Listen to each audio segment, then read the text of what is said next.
Bom, então, dando continuidade ao nosso Papo das Águas, hoje eu vou falar aqui um pouco sobre parâmetros de potabilidade e parâmetros para o lançamento de efluentes.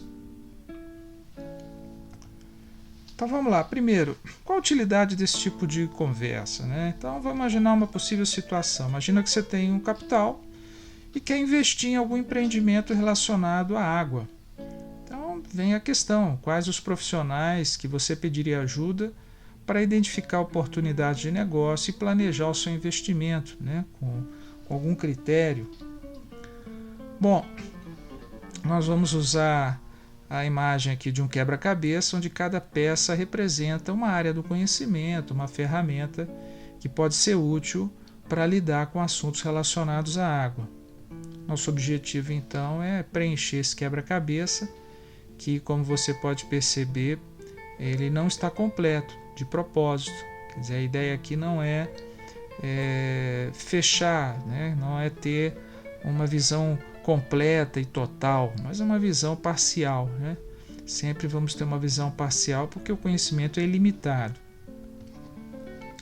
Para isso nós vamos usar esse diagrama de fluxo, né, do uso e reuso da água nas sociedades humanas. Então nós temos aqui a etapa inicial de captação, depois etapas de análise para avaliar se a qualidade está adequada para um determinado uso. Nós temos então novas etapas de análise aqui para avaliar se ela pode ser reutilizada, caso necessário algum tratamento para novo reuso, até que chega um ponto que o tratamento se torna tecnicamente ou economicamente inviável e essa água é descartada. Então nós temos aqui ao longo de todo esse ciclo várias etapas em que a análise da água é necessária. Então vamos olhar com mais atenção hoje o tema análise. Bom, potabilidade. Para potabilidade nós temos aí uma legislação, que é essa portaria 888 de 2021. Lembrando que quando você estiver assistindo esse vídeo, pode ser que essa legislação já tenha modificado, então é bom verificar. Nessa legislação nós temos aí vários parâmetros, né, agrupados aqui em parâmetros microbiológicos, Escherichia coli, coliformes, parâmetros inorgânicos, um total aí de 15 elementos, incluindo aí arsênio, chumbo, crômio, 15 substâncias orgânicas, benzeno, estireno, pentaclorofenol, dentre outros, agrotóxicos, são 27 substâncias que devem ser monitoradas pela legislação. Lembrando que essa lista não contempla, né, todas as novidades que surgem no mercado e que, enfim, são utilizadas muitas vezes sem o devido critério, enfim.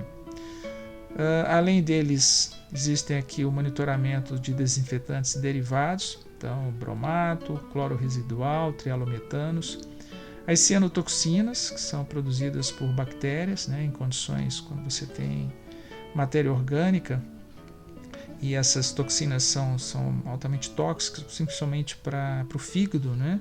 São substâncias hepatotóxicas. A radioatividade, 2 elementos são monitorados, o rádio 226 e 228, e os chamados parâmetros organolépticos, são parâmetros que não afetam diretamente a saúde, mas impactam muitos aspectos de consumo, como cor, sabor e odor, né? Então temos aí amônia, cloreto, dureza, enfim. Um total de 91 parâmetros que constam na legislação de potabilidade. E aí eu queria chamar a atenção para uma questão. Muitas vezes as pessoas me procuram perguntando: mas o que eu preciso fazer para saber se a água que eu estou consumindo lá do meu poço está própria para consumo, né? E é uma pergunta difícil, porque como você vê aqui, olha, 91 parâmetros regulados pela portaria de potabilidade. Quem que vai ter condições, né? Qual pessoa física que vai ter condições de monitorar tudo isso, né? Por isso que é melhor investir em um sistema robusto de tratamento do que tentar ficar rastreando todos os possíveis parâmetros que podem comprometer a qualidade da água. Bom, eu queria chamar a atenção para 2 parâmetros que às vezes geram alguma confusão, né? Cor e turbidez. São parâmetros que são bem distintos, né? mas são dois parâmetros importantes da qualidade da água, são diferentes, mas estão relacionados. Então, cor é o quê? É a característica que comprova a presença de substâncias dissolvidas na água, resultando no grau de coloração, né, devido à absorção de luz. E turbidez é uma característica que comprova a presença de partículas em suspensão, resultando no aspecto turvo da água devido ao espalhamento da luz.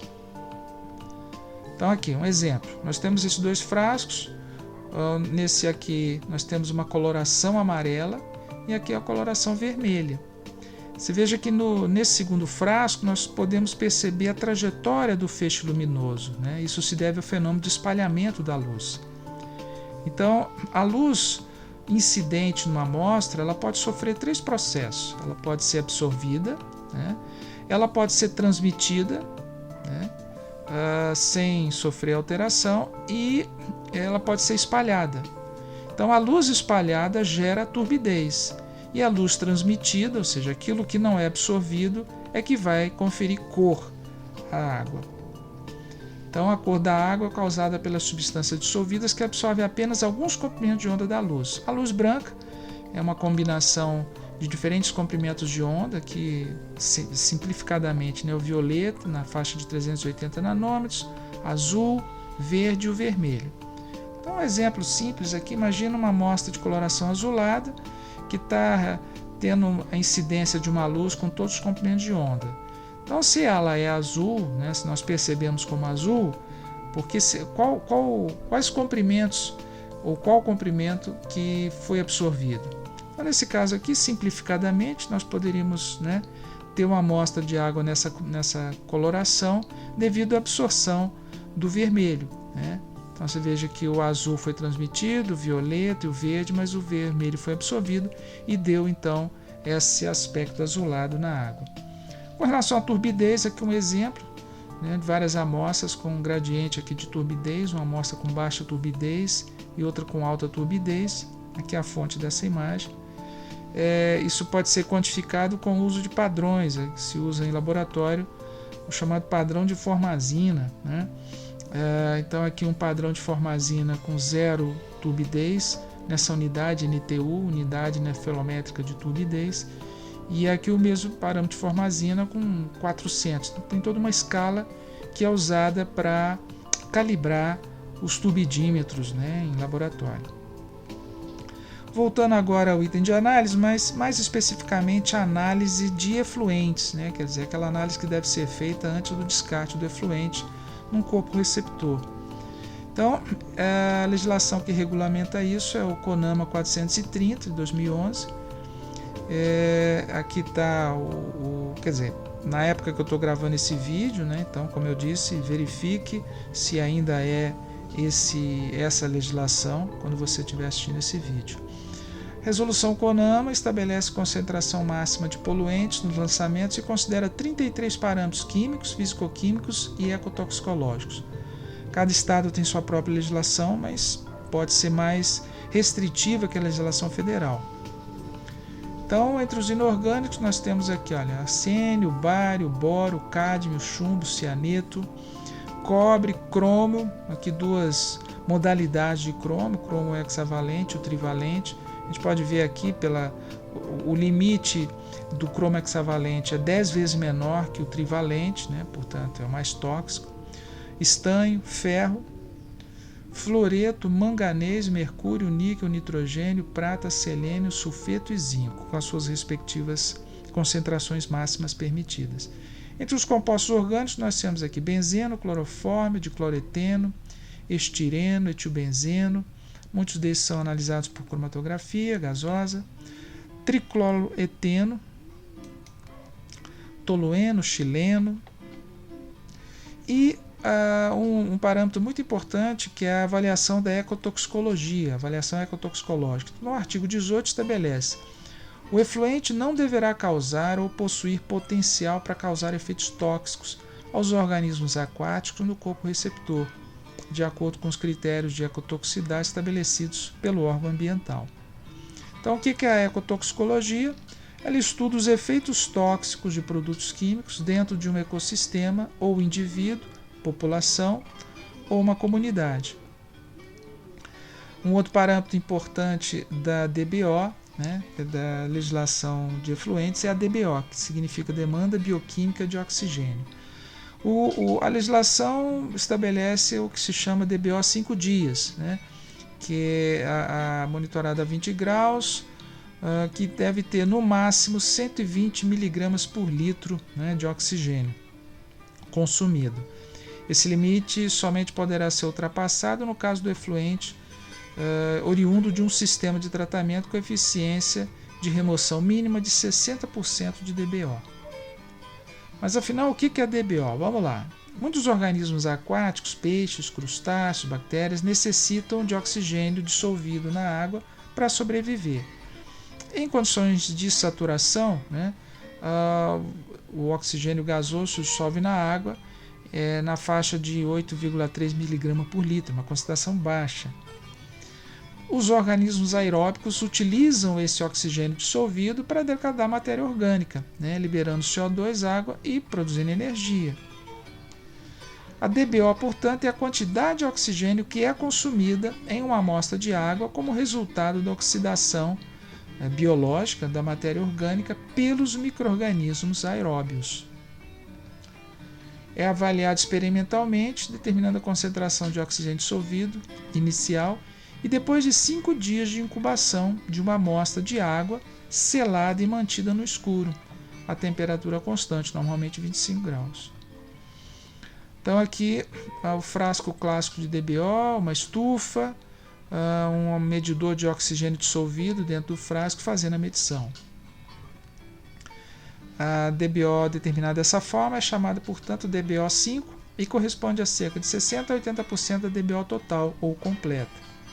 Então nós temos aqui, né, ao longo do tempo, a DBO, o consumo de oxigênio vai aumentando até chegar a um ponto de saturação, mas o método estabelece aqui uma medição após 5 dias, essa é que é considerada para fins de legislação.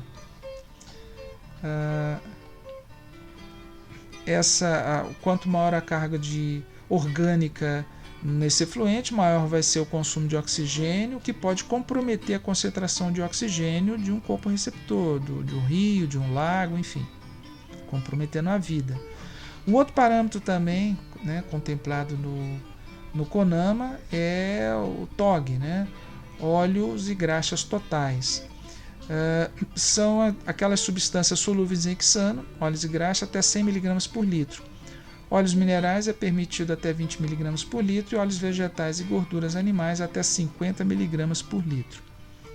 Qual a diferença entre óleo mineral e vegetal? Vou deixar essa questão para você pesquisar. Não é difícil.